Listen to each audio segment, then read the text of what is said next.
Hello all, hope you all are well.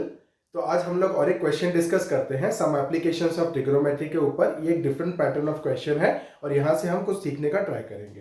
तो आज का जो क्वेश्चन है वो क्या है? The angle of elevation of the top of A building from the foot of the tower is 30 degree and the angle of elevation of the top of the tower from the foot of the building is 60 degree. मतलब क्या दिया हुआ है? एक tower दिया हुआ है, एक बिल्डिंग दिया हुआ है, ठीक है। और यहाँ से हम लोग क्या कर रहे हैं, एक दूसरे को एक बार देख रहे हैं। तो क्वेश्चन का क्या है, हम लोग उसको डिकोड कर लेते हैं। तो कैसा है? The angle of elevation of a top of a building from the foot of the tower is 30 degree, ठीक है। एक टावर है, एक टावर है और एक बिल्डिंग है, क्लियर। अब they are standing on the ground, they are standing on the ground. तो ये हो गया मेरा 90 डिग्री, ओके। अब वो क्या बोल रहा है? The angle of elevation of the top of A building from the foot of the tower is 30 degree, ठीक है। तो top of the building from the foot of the tower, ठीक है। तो मैं सपोज यहाँ पे लिख देता हूं दिस इज द टावर, ताकि कंफ्यूजन नहीं हो, and this is the building, ठीक है। अब क्या बोल रहा है? The angle of elevation of the top of a building, angle of elevation of the top of a building from the foot of the tower. कहां से देख रहा है वो? फुट ऑफ द टावर से देख रहा है। तो टॉप ऑफ द बिल्डिंग है ना, तो फुट ऑफ द टावर से अगर टॉप ऑफ द बिल्डिंग देखता है तो एंगल ऑफ एलिवेशन कितना आता है? 30 डिग्री। तो मेरे प्रीवियस वीडियोस में बताया मैंने कि एंगल ऑफ एलिवेशन और एंगल ऑफ डिप्रेशन क्या है। अगर आप चैनल पे नए हो तो आपके लिए एक बार बता दूं कि अगर आप खड़े रहते हो वॉल को फेस करके एंड आई का लेवल हो जाता है बेस लेवल, अब वॉल जहां पे सीलिंग को टच कर रहा है वो अगर आप देखते हो तो बेस लेवल के साथ वो बना देता है एंगल ऑफ एलिवेशन।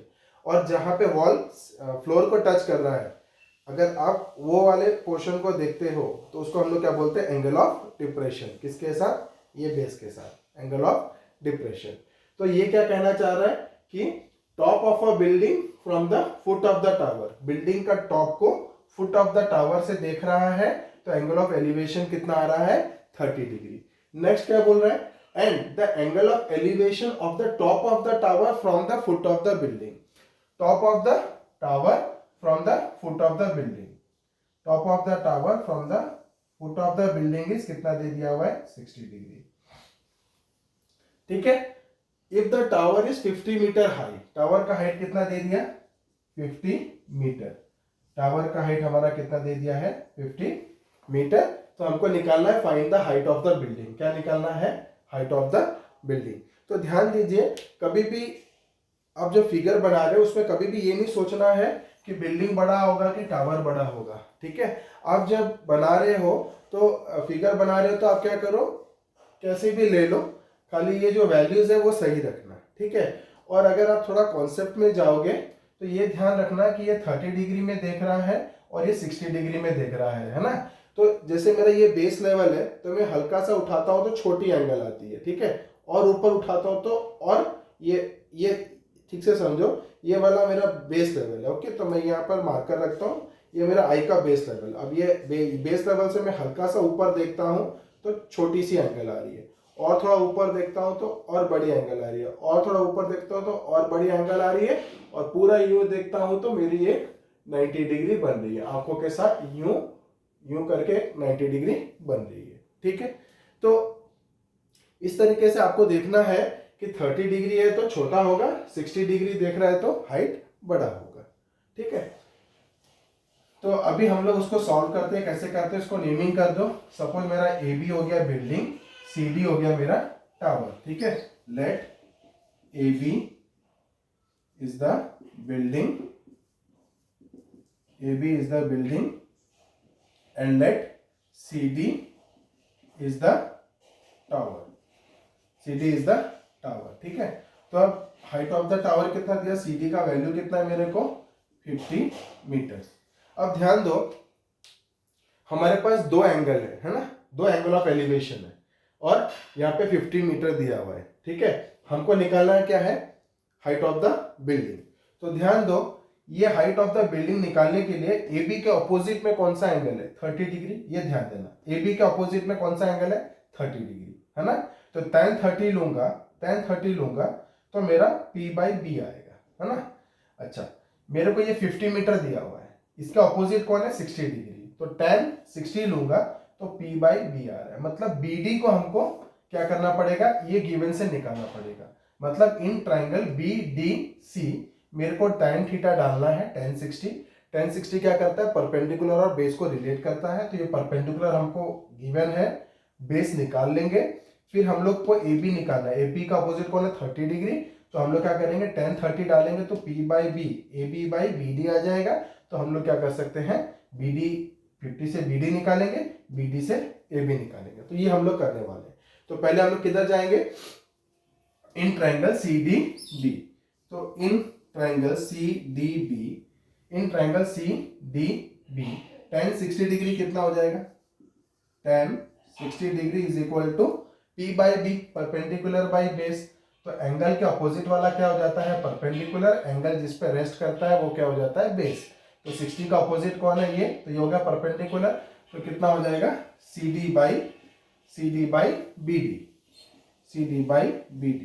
तो विच इम्प्लाइज कितना हो जाएगा, tan 60 degree is equal to CD की वैल्यू कितनी है 50 और BD हमको निकालना है। tan 60 की वैल्यू कितनी हो जाती है √3, tan 60 इज इक्वल टू √3, तो 50 by BD which implies BD is equal to 50 by √3 metres. ये हो गया मेरा BD। अब हम किस में जाएंगे, BD निकल गया। अब BD का हेल्प लेके हम लोग क्या निकालेंगे, height of the building AB। तो इन ट्राइंगल ABD कितना आ रहा है, ABD में एंगल ऑफ एलिवेशन कितना है 30 डिग्री।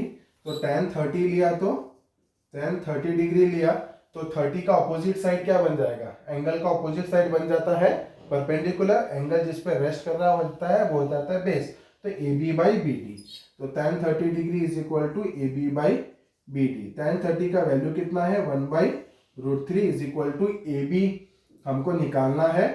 और BD कितना हो गया, BD की वैल्यू हमारी आ गई थी 50 बाई √3। तो मैं इसको ब्रैकेट में डाल रहा हूँ, ध्यान रहे 50 बाई √3। ठीक है, अब क्या करो, इसको थोड़ा सा सॉल्व कर दो। मतलब ये क्या हो जाएगा, या तो डायरेक्टली क्रॉस मल्टीप्लीकेशन कर दो।